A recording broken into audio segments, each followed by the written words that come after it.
Where's north from here?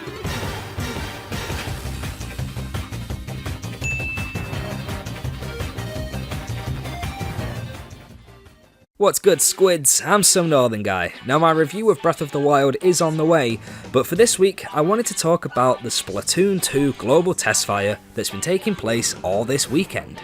Now, Splatoon 2 is the highly anticipated sequel to probably the Wii U's best game, or at least one of the best games for the Wii U.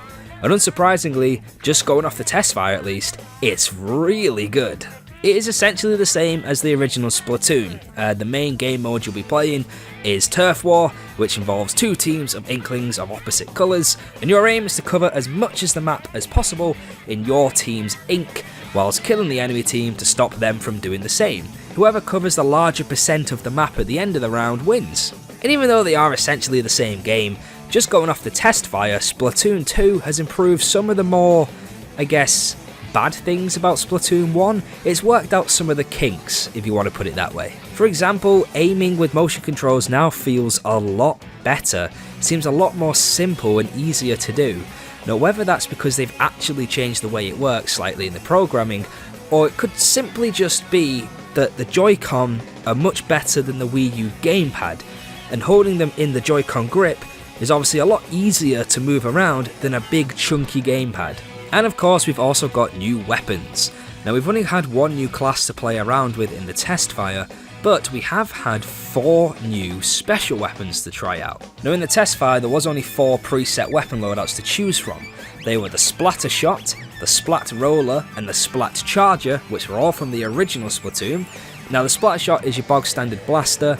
The Splat Roller is a giant paint roller, believe it or not, which works almost like a melee weapon. It's much more up close and personal, but it has got a bit of range on it as well. And the Splat Charger is basically a sniper rifle. Now, they all come with sub-weapons from the original game as well, like splatter bombs and the suction bombs and things like that. But they do have updated special weapons, which I'll get to in a bit. The new class we got to try out is the Splat Dualies, and these are basically fully auto pistols that can cover quite a lot of ground. They're pretty good offensively, and they allow you to roll into cover or just roll around the map in general, which is pretty useful during firefights with other Inklings. They've also got a new sub-weapon, which is the Curling Bomb, which is similar to that one from the original Splatoon that would sort of swim up to opponents or swim a set distance through the ink and then explode, whereas the Curling Bomb can bounce off surfaces. So if you're running down a corridor, you can kind of ricochet off a couple of walls and then catch people off guard when it blows up in their face.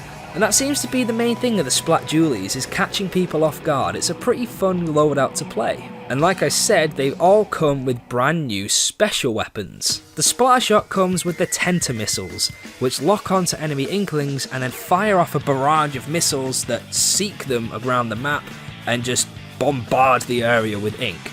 It's pretty damn useful for getting kills, but also covering a lot of ground if you can catch all your opponents in the targeting circle. And if they're not paying attention, it can be pretty hard to get away from, but if you're quick about it, it is pretty easy to dodge. The Splat Roller has the Splashdown, which is basically a ground pound technique which sets off a big explosion of ink. It's sort of similar to the missile from the original Splatoon, but it's a much more concentrated area. One amazing thing about the Splashdown special is that you can use it when you jump to a friendly player on the map. When you transform back into a kid from a squid in midair, you can use Splashdown to come flying down onto the ground and really catch your opponents off guard. It's very useful if your teammate's in a bit of a jam and you want to go over there and help them out. The Splat Charger comes with the Stingray special, which is basically a concentrated laser that you charge up for a bit and then you can aim around the map. There's not really much else to that one, to be fair.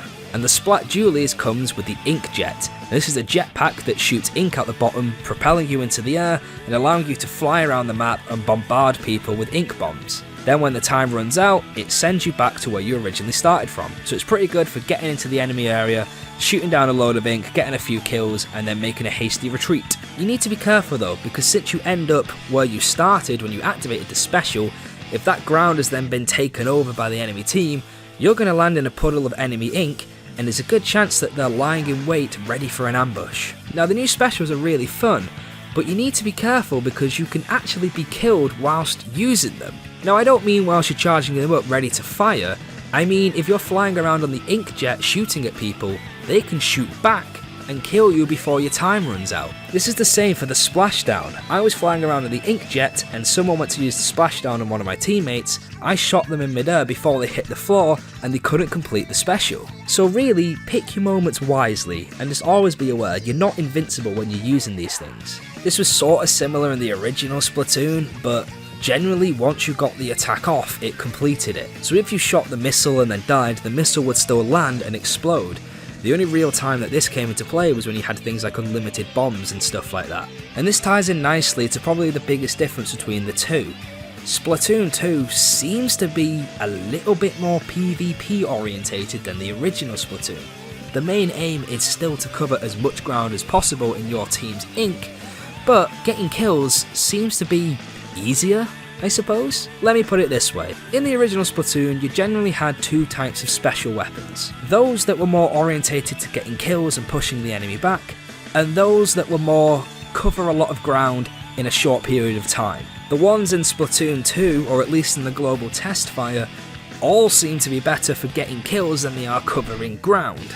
I suppose the only real exception is the Tenta missiles, because if the enemies spread out around the map and you can lock onto all four, then you'll cover 4 separate places at once. And the splashdown does have a pretty decent blast radius, but again it's mostly better for getting kills if you get cornered. Now that might just be me, but I seem to find myself saving my super weapons for when I get in trouble, or to rack up some kills, more than I do to cover a lot of ground and win the game. All in all then, it's a fantastic game, it's a big improvement on the original Splatoon, but there are a few things that really annoy me. For a start, you lose the ability to look at the map whenever you want by simply glancing down at your controller, like you could with the Wii U gamepad. Instead, you've got to press X to bring up the map, which more or less fills your screen, and then you select someone to jump to, leaving you a little bit of a sitting duck if you just want to bring up the map to see how far your enemy has pushed towards your base. You can no longer just glance down and see, okay, they're concentrating here, I've got to get over there, or gee, I wonder how well we're doing. You've got to stop, freeze, press a button, bring up the map, go, oh crap, they're pushing us back, and by the time we've done all that, they've probably caught up to you and shot you. Also, the button that now brings up the map used to be jump in the original Splatoon. So for the first few games, I was getting confused, instinctively pressing X to jump, but instead pulling up the map and getting killed. And this is a very petty thing to bring up, but the music in Splatoon 2 just isn't as good as the first one, especially the main theme. Now that isn't a big deal, but I am the type of gamer where the soundtrack of a game really influences my overall opinion. And there isn't really much else I can say, apart from one thing I did miss, is that the customization of the Inklings seems a lot better. You couldn't do it in the Global Testfire, it would just randomly generate like a set of clothes and with different stats for you whenever you went into a new game.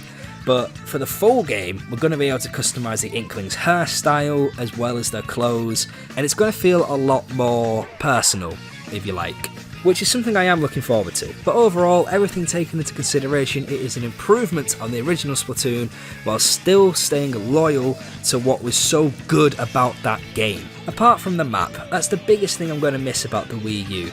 But again, very little things, so overall, just in terms of the Global Testfire, I'm going to give Splatoon 2 7.5 out of 10.